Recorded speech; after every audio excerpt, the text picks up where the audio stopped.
안녕하십니까. 부천시 중일동, 중이동, 중삼동, 중사동, 약대동을 지역구로 하고 있는 국민의힘 시의원 장성철입니다. 먼저 어제 부천시를 위해 일하시다가 소사일 배수로에서 사고를 당하신 고인의 명복을 빕니다. 그리고 유가족분들께 깊은 애도의 마음을 전하겠습니다. 부천시 발전을 위해 노고가 많으신 조용희 시장님과 부천시 공직자 여러분, 그리고 김병전 의장님과 이학한 부의장님, 그리고 동료 의원 여러분들께 감사의 마음을 전합니다.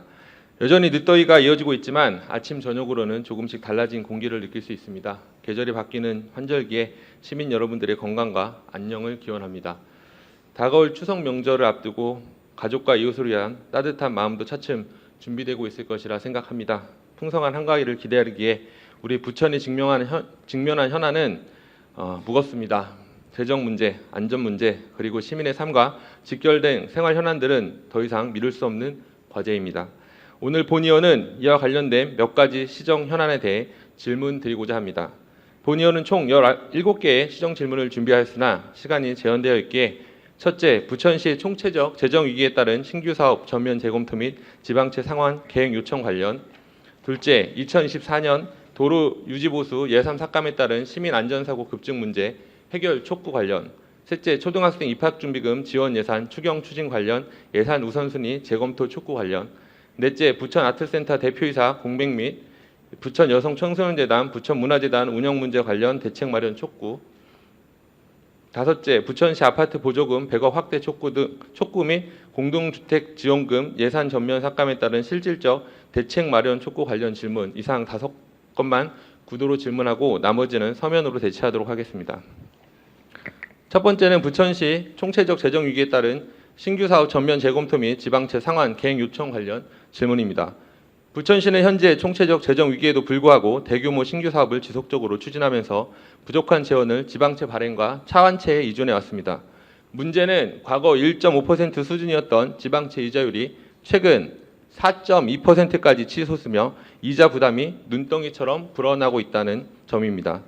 최근 부천 아트센터 차입금 이자 상환 과정에서 그동안 우려했던 문제가 현실이 되었습니다. 2020년 부천시는 아트센터 건립비용 1,300억 중 약 600억 원을 지방채 발행으로 충당하였습니다. 이는 현재 3,500억 규모의 부천시 지방채 발행액 중 약 17%에 해당하는 수준입니다. 5년 거치 10년 상환 조건으로 발행된 아트센터 건립 지방채는 올해부터 본격적으로 상환이 시작되었습니다. 올해 60억을 시작으로 2026년부터 2029년까지 매년 117억 원, 2030년 이후에도 90억 원을 갚아야 하는 부천시의 채무입니다. 그러나 이건 시작일 뿐입니다. 나머지 2,900억 원 규모의 지방채도 순차적으로 청구가 돌아오며 부천시를 빚더미로 몰아넣고 있습니다. 더 심각한 문제는 올해 첫 상환금 60억 원이 지방채조차 상환하지 못하고 다시 또 다른 지방채를 발행해야 한다는 현실입니다. 본의원은 이러한 부천시의 현실에 대해 부천시장께 책임을 묻는 바입니다. 본의원은 기존 1.5%의 저금리 지방채를 3.51%의 고금리 차환으로 전환하는 부분에 대해서도 심각한 문제를 제기한 바 있습니다.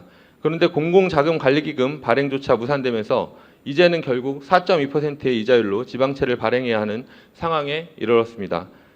이미 2022년 행정사무감사 당시부터 지방채 발행이 재정 건전성을 위협할 수 있음을 본의원이 지속적으로 지적해왔으며 결국 이러한 우려가 현실이 되었습니다. 현재 지방채 규모는 약 3,500억이며 이처럼 높은 이자율로 차원이 이루어질 경우 매년 이자만 100억 이상이 부담하게 되는 악순환에 빠지게 됩니다. 시장께 묻습니다. 부천시의 지방채 상환 계획의 핵심은 상동 영상문화단지 부지 매각이었습니다. 이는 2022년 지방선거 당시 시장의 공약이기도 했습니다. 그러나 상동 영상문화단지 개발은 여전히 지지부진한 상태이며 주민들은 개발 촉구 서명 운동까지 나서며 강한 불만을 표출하고 있습니다. 1.5% 이자율이 4.2%까지 치솟는 지난 3년간 시장께서는 상동 영상문화단지 개발 지원 문제를 방치하면서 지방채 상환을 위한 다른 재원 마련에 과연 어떤 노력을 했는지 묻습니다. 시장께서는 시민들의 질문에 답변해 주시기 바랍니다. 앞으로 급증하는 지방채 이자 부담에 대해 어떠한 대책을 갖고 계신지 구체적으로 설명해 주시기 바랍니다.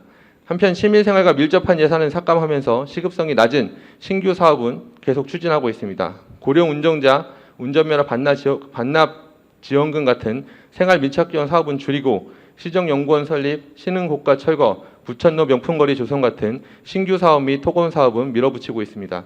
재정 위기의 본질을 외면한 행정이라 비판받을 수밖에 없습니다.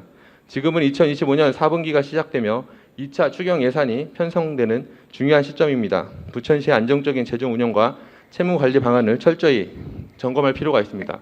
지속적인 지방채 발행과 고금리 차환으로 인해 중장기적인 재정 부담은 더욱 커지고 있습니다.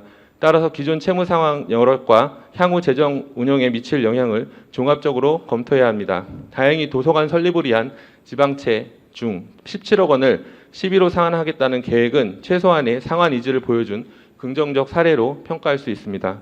그러나 일회성 조치에 그쳐서는 안 됩니다. 앞으로의 채무 관리 전반에 일관된 원칙과 책임 있는 자세가 필요합니다. 따라서 시장께서는 2025년 현재 기준으로 지방채 및 차환채 발행, 상환 현황과 향후 추가 발행 및 상환 계획을 구체적으로 제시해 주시기를 강력히 촉구합니다. 발행 목적, 금액, 이자율, 상환 방식 및 일정 등을 모두 포함해 답변해 주실 것을 요청드립니다. 마지막으로 시민의 안전과 직결된 사업은 반드시 지켜내야 할 것입니다. 시급성이 낮은 신규 사업은 전면 재검토해서 부천 시민의 안전과 일상을 지켜주실 것을 요구드립니다. 두 번째는 2024년 도로 유지 보수 예산 삭감에 따른 시민 안전사고 급증 문제 해결 촉구에 관한 질문입니다. 부천시는 2024년 도로 유지 보수 예산을 2023년 171억에서 2024년 93억으로 무려 78억 원, 45%나 대폭 삭감했습니다. 도로 유지 보수는 단순한 관리 차원의 문제가 아니라 시민 안전과 직결된 사항입니다. 최근 서울시에서 발생한 싱크홀 사고도 도로 안전관리 소홀, 유지보수 부실과 관련이 있다는 전문가의 지적이 있었습니다. 부천시 역시 도로 노후화가 빠르게 진행되고 있습니다. 특히 포트홀은 방치하면 곧바로 안전사고로 이어집니다.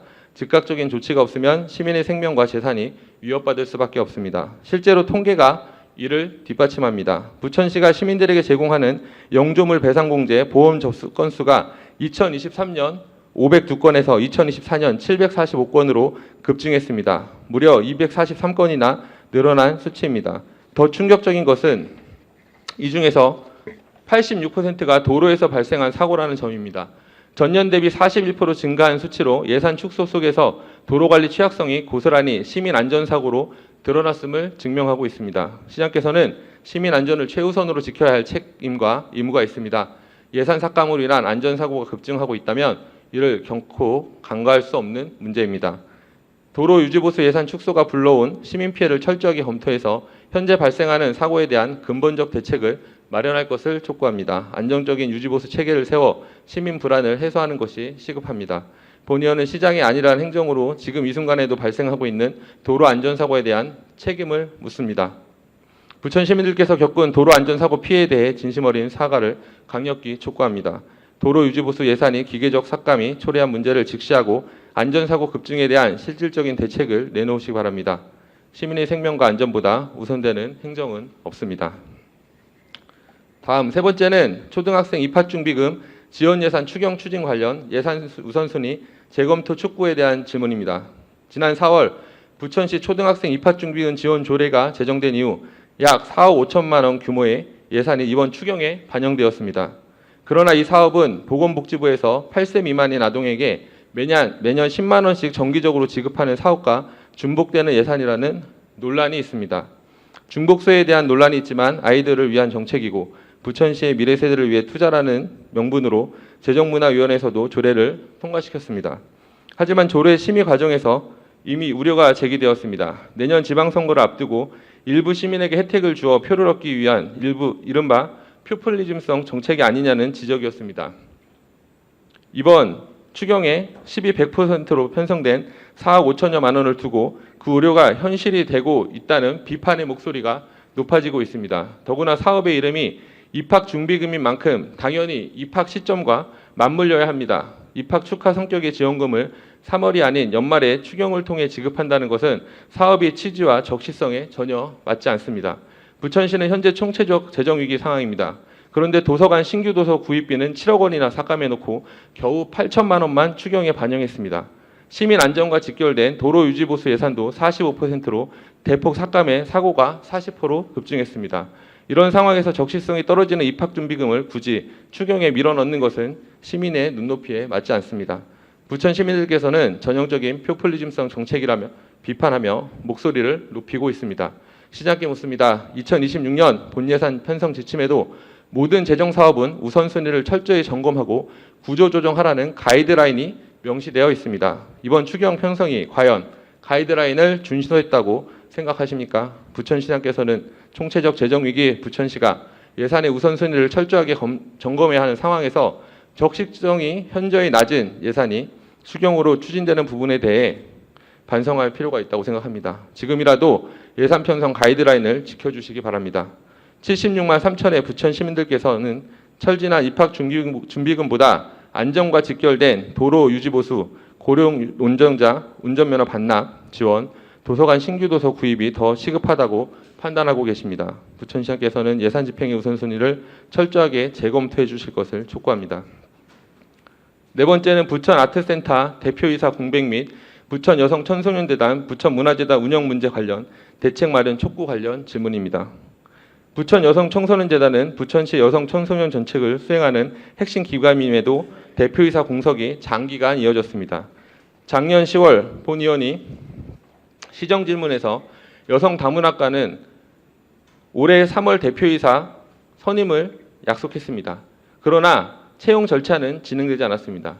다시 시정질문을 통해 촉구하자 상반기 내에 세부 일정을 정하겠다고 답변했습니다. 하지만 상반기에도 채용 절차는 전혀 이루어지지 않았습니다. 결국 올해 6월 보충질문 1문 1답에서 시장께 재차 질문하자 그제서야 채용을 진행했고 최근 대표이사가 선임되었습니다. 본 의원은 1년의 과정에 대한 심각한 문제 제기를 합니다. 임기가 정해진 대표이사 자리가 1년 이상 공석이어도 아무 문제가 없다면 대표이사가 과연 꼭 필요한 자리인지 묻지 않을 수 없습니다. 100억 원이 넘는 예산이 집행되는 기관에서 이런 일이 지속적으로 반복된다는 사실이 충격적입니다.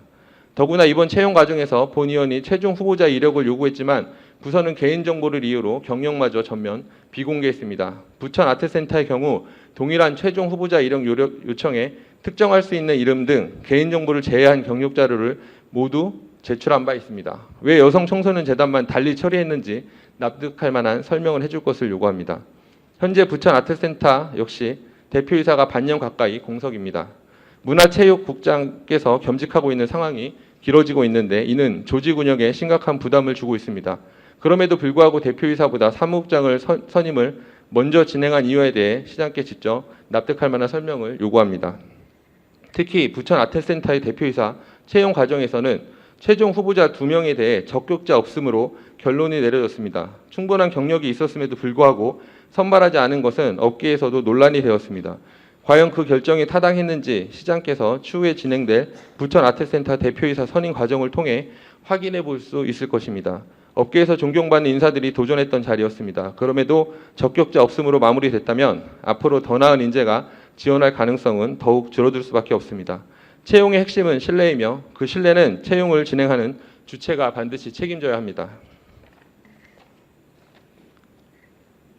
이번 과정이 능력과 경험 중심이 아니라 시장께서 원하는 후보, 즉 관계나 정치적 성향을 고려한 채용이 아니냐는 시민들의 우려와 비판의 목소리가 있습니다. 부천 문화재단 대표이사와 관련해서도 문제는 이어지고 있습니다. 최근 언론 인터뷰에서 차기 지방선거 출마 가능성을 언급하며 큰 파장을 일으켰습니다. 직원들과 시민들은 사실 여부를 떠나 기관장의 발언이 공개된 것 자체에 우려를 표하고 있습니다. 본 의원은 문화재단 대표이사가 처음 업무보고 자리에서 임기를 끝까지 마치겠다고 답변했던 사실을 생생하게 기억하고 있습니다. 그런데 이제는 임기를 채우지 않을 수도 있다는 입장으로 가능성을 열어둔다면 이는 곧 신뢰 훼손의 문제입니다. 본 의원이 묻습니다. 부천이 주요 출자 출연기관 대표를 어떤 능력과 기준으로 선임하셨습니까? 경력과 전문성이었습니까? 아니면 정치적 고려였습니까? 부천 여성청소년재단, 부천 아트센터, 부천 문화재단에서 벌어진 대표이사 공백과 채용 논란에 대해 시장께서는 시민 앞에 사과하시고 재발 방지 대책을 마련해 주시기 바랍니다. 시민이 신뢰할 수 있는 채용 시스템을 확립해 주시기를 강력히 촉구합니다. 마지막 5번째는 부천시 아파트 보조금 100억 확대 촉구 및 공동주택 지원금 예산 전면 삭감에 따른 실질적 대책 마련 촉구에 관한 질문입니다. 부천시는 경기도 내에서 30년 이상 된 노후 아파트가 가장 많은 도시입니다.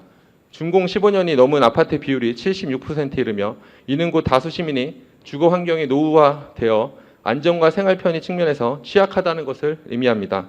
그럼에도 불구하고 부천시는 이러한 문제 해결에 적극적이지 못하다는 비판을 받고 있습니다. 우선 공동주택 지원금 규모는 현저히 부족합니다. 전국 최고 수준의 노후 아파트 비율을 고려할 때 현재 예산으로는 급증하는 유지보수 수요를 충당하기 어렵습니다.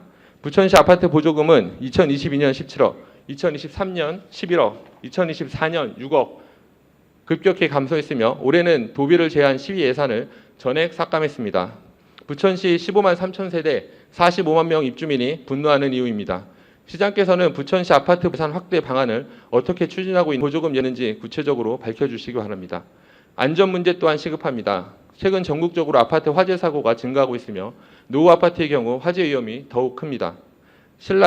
인천 청라 지역 지하주차장 전기차 화재 사고는 100억 원 이상의 피해를 남겼습니다. 부천시는 지금까지 노후 아파트 화재 예방을 위해 어떤 대책을 추진했습니까?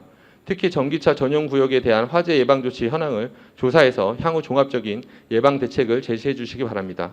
또한 장기수선 충당금 문제도 있습니다. 코로나19 이후 원자재 가격이 급등했지만 대부분의 공동주택 장기수선 계획은 과거 단가에 머물러 현실을 반영하지 못하고 있습니다. 예컨대 엘리베이터 교체 비용은 과거 한 대당 5천만 원 수준에서 현재 7천에서 8천만 원 수준으로 상승했지만 장기수선 계획 반영이 미비한 상태입니다.